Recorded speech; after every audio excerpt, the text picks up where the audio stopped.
नियम है कि गन्ना किसानों को खरीद के 14 दिन के भीतर बकाया पैसों का भुगतान कर दिया जाएगा, नहीं तो मिल को उस पर 15% ब्याज चुकाना पड़ेगा। लेकिन इस नियम की जमीनी हकीकत ये है कि यूपी में गन्ना किसानों का बकाया बढ़ते बढ़ते 15,000 करोड़ रुपए के पार पहुंच चुका है। इस बीच सरकार ने अगले 3 महीने तक किसानों को चीनी देने की योजना शुरू की है। लेकिन सवाल वही है कि जब सरकार और चीनी मिल चीनी नहीं बेच पाई तो किसान कहां और कैसे बेचेगा? अगर कोई बेच भी ले जाए तो 2-2.5 हजार रुपए में अपना महीने भर का खर्च कैसे चलाएगा?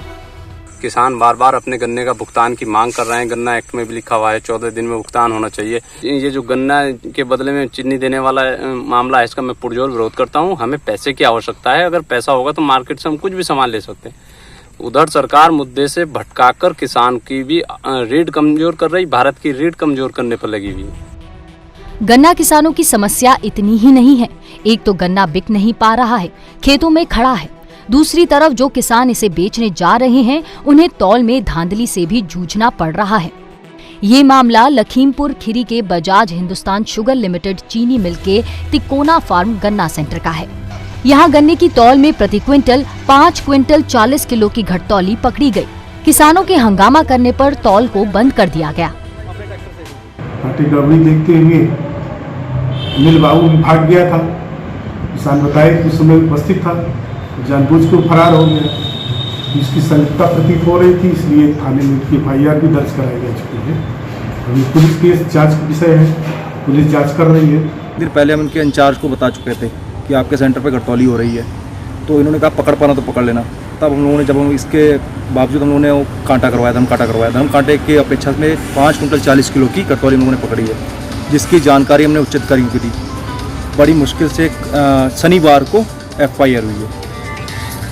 हमारी डिमांड है कि इसका सारा मुआवजा में दिया जाए जब तक कि तौल हुआ है शुरू से। जांच में जो भी दोषी पाया जाएगा उसके खिलाफ कोर्ट में चार्जशीट दाखिल की जाएगी।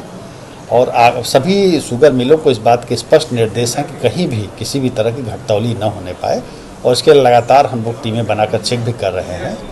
और मैं ये आश्वस्त हूँ कि घटतौली बिल्कुल नहीं हो रही है जनपद में। किसान घटतौली से नुकसान की भरपाई करने की मांग कर रहे हैं, लेकिन अफसरों का दावा है कि जिले में घटतौली नहीं हो रही है। ऐसे में किसानों की मांग कब और कैसे पूरी हो पाएगी?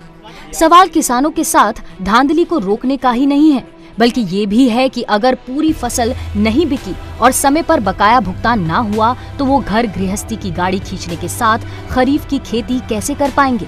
और इन सब की जवाबदेही किस पर होगी? यूपी के लखीमपुरी खीरी से प्रभाकर शर्मा के साथ ब्यूरो रिपोर्ट, स्वराज एक्सप्रेस।